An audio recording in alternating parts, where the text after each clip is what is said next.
السلام علیکم ورحمۃ اللہ وبرکاتہ۔ شب برات کے حوالے سے عوام الناس میں بہت زیادہ غلط فہمیاں پائی جاتی ہے۔ شب برات، اس کی حقیقت کیا ہے؟ کیا اس دن روزہ رکھنا چاہیے؟ کیا اس دن جاگنا چاہیے؟ کیا اس رات کو عبادت کرنی چاہیے؟ کیا اس رات کو قبرستان جانا چاہیے؟ تو اس حوالے سے آج کی اس ویڈیو میں ہم جاننے کی کوشش کریں گے۔ لیکن عوام الناس میں شب برات کے حوالے سے مختلف چیزیں پائی جاتی ہیں اور اس کو دین سمجھا جاتا ہے، عبادت سمجھا جاتا ہے۔ مثال کے طور پر جیسے حلوے بنانا، کھانے بنانا، اور یہ لوگوں کے ذہن میں بات ہے کہ اس دن عمدہ کھانے بنائے جائیں، اس دن اچھے اور لذیذ کھانے بنائے جائیں، حلوے بنائے جائیں، اس دن مرنے والوں کی روحیں گھروں میں آتی ہیں۔ تو یہ بات، اس کی کوئی حقیقت نہیں ہے، بے اصل بات ہے، اور قرآن و حدیث میں اس بات کا کوئی ثبوت نہیں ملتا کہ مرنے والے کی روحیں گھروں میں آتی ہیں۔ اس کی کوئی حقیقت نہیں ہے۔ اور یہ حلوے اور کھانے بنانا، ان کو دین سمجھ لیا، عبادت سمجھ لیا، حالانکہ دین اسلام میں اس کا کوئی ثبوت نہیں ملتا حلوے کھانے بنانے کا۔ تو اس لیے یہ جو بات ذہن میں ہے، اس کو بھی اپنے ذہن سے نکال دینا چاہیے، بلکہ یہ کھانے بنانا اور حلوے بنانا یہ بدعات میں شمار ہوگا، اور ایک دین میں اضافہ اس کو شمار کریں گے، اور دین میں اضافہ کرنے کو بدعت کہتے ہیں، اور ہر بدعت گمراہی ہے۔ تو اس لیے اس چیز کا دین اسلام میں کوئی ثبوت نہیں ملتا۔ اور اسی طرح پٹاخے پھاڑنا، آتش بازی کرنا، اس کو بھی جو ہے عبادت سمجھ لیا، اس رات کے ساتھ ضروری کر لیا گیا ہے، حالانکہ یہ شیطانی کام ہے اور مجوسیوں کے، آتش پرستوں کے کام ہیں آتش بازی کرنا، پٹاخے پھاڑنا۔ اسلام میں اس چیز کی کوئی روایت نہیں ہے، اسلام نے اس چیز کی اجازت نہیں دی، اسلامی تعلیمات میں اس کا کوئی ثبوت نہیں ملتا۔ تو اس لیے یہ فضول خرچی ہے، اور فضول خرچی کرنے والے کو قرآن پاک میں شیطان کا بھائی کہا ہے۔ ان المبذرین کانوا اخوان الشیاطین، جو فضول خرچی کرتے ہیں وہ شیطان کے بھائی ہیں۔ تو اس لیے آتش بازی، پٹاخے پھاڑنا، اس چیز کا بھی اسلام میں کوئی ثبوت نہیں ہے، اور اس رات کے ساتھ اس کا کوئی تعلق نہیں ہے، یہ اسلام نہیں ہے، اسلامی تعلیمات نہیں ہے۔ اس لیے اس چیز سے گریز کرنا چاہیے۔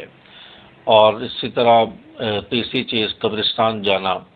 قبرستان جانا یہ کوئی سنت نہیں ہے۔ آپ صلی اللہ علیہ وسلم کی زندگی میں صرف ایک بار اس کا ثبوت ملتا ہے کہ آپ علیہ الصلوۃ والسلام صرف ایک مرتبہ قبرستان گئے ہیں، جنت البقیع گئے ہیں، اور وہ بھی رات کی تنہائی میں، اور اس دن حضرت عائشہ صدیقہ رضی اللہ تعالیٰ عنہ کے ہاں آپ آرام فرما رہے تھے۔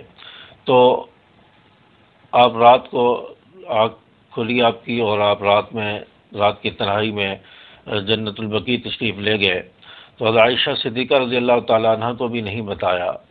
حضرت عائشہ صدیقہ رضی اللہ تعالیٰ عنہ کی جب آنکھ کھلی، دیکھا کہ آپ صلی اللہ علیہ وسلم بستر پر نہیں ہیں، تو آپ تلاش کرتی کرتی جب جنت البقیع تک پہنچی تو دیکھا کہ آپ صلی اللہ علیہ وسلم جنت البقیع میں بیٹھے ہیں۔ تو یہ ایک روایت پوری زندگی میں آپ صلی اللہ علیہ وسلم کی ملتی ہے، اور اس پر کوئی آپ نے تاکید بھی نہیں فرمائی، اور آپ نے یہ حکم بھی نہیں دیا کہ جنت البقیع میں یا قبرستان میں جو ہے جایا کریں 15 شعبان کو۔ اس کا کوئی ثبوت نہیں ہے، اس کا کوئی حکم نہیں ہے، اس کو آپ صلی اللہ علیہ وسلم کا ذاتی عمل سمجھیں گے، اور یہ سنت نہیں ہوگا۔ تو اس چیز کو بھی جو ہے سنت نہ سمجھا جائے، دین کے ساتھ نہ جوڑا جائے۔ اگر حدیث پر عمل کرنا چاہتے ہیں تو ایک بار زندگی میں چلے جائیں، بس حدیث پر عمل ہو جائے گا۔ اور اس کے علاوہ قبرستان میں جو میلے کا، تفریح کا سماں ہوتا ہے، تو اس چیز سے بچنا چاہیے۔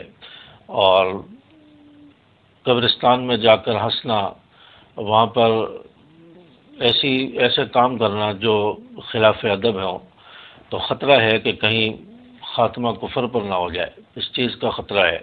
تو ہمارے قبرستانوں میں کیا سماں ہوتا ہے میلے کا، تو وہاں پر کوئی آخرت کا خوف دل میں نہیں ہوتا، بلکہ تفریح کے لیے لوگ چلے جاتے ہیں۔ تو اس چیز سے بچنا چاہیے۔ تو اس رات کو نہ جایا جائے تو وہ زیادہ بہتر ہے۔ ایک بار زندگی میں چلے جائیں، اس کے بعد اور دنوں میں چلے جائیں، اس رات میں نہ جایا جائے۔ ہاں، اگر باقی آپ کے اندر جو ہے ایسا جذبہ ہے اور آخرت کا خوف ہے، اور آپ صالح ثواب کے لیے جانا چاہتے ہیں، اور میلے میں، تفریح میں پڑھنے کا اندیشہ نہیں ہے، تو پھر آپ چلے جائیں، تو یہ چیز جو قبرستان جانا اس کو ضروری سمجھا جاتا ہے، تو یہ ضروری نہیں ہے، سنت بھی نہیں ہے۔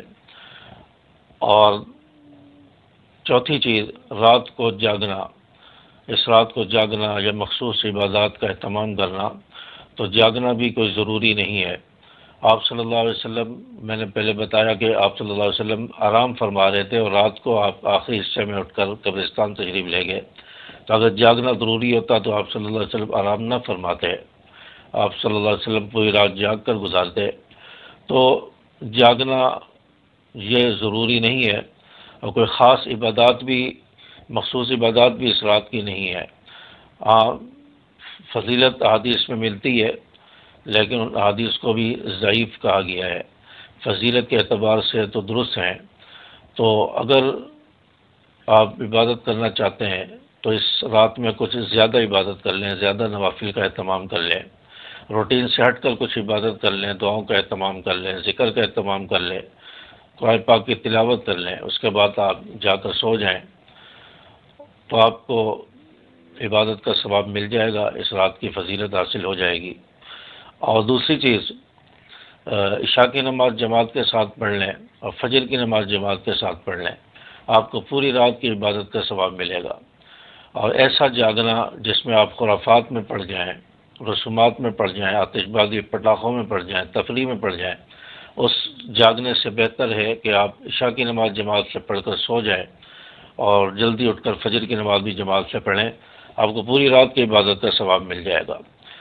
اور پانچویں چیز، شب برات کا روزہ رکھنا۔ یہ روزہ جو ہوتا ہے 15 شعبان کا، یہ شب برات کا روزہ نہیں ہے، بلکہ یہ ایام 20 کا روزہ ہے۔ آپ صلی اللہ علیہ وسلم ہر اسلامی مہینے کی 13، 14، 15 تاریخ کا روزہ رکھتے تھے، اس میں یہ 15 شعبان کا روزہ بھی آتا تھا۔ تو یہ 15 شعبان کا روزہ نہیں ہے، بلکہ ایام 20 کا روزہ ہے۔ شب برات کا کوئی الگ سے روزہ نہیں ہے، اس کا قرآن حدیث میں ثبوت نہیں ملتا۔ تو اس روزے کو اگر آپ رکھنا چاہتے ہیں، ایام 20 کی نیت سے رکھیں، اور اس کے ساتھ 2 روزے اور بھی رکھیں، شب برات کی نیت سے نہ رکھیں۔ البتہ نفلی روزہ ہے، اور اس کو شب برات کے ساتھ جوڑ کر کہ شب برات کا خاص روزہ ہے، تو یہ چیز درست نہیں ہے۔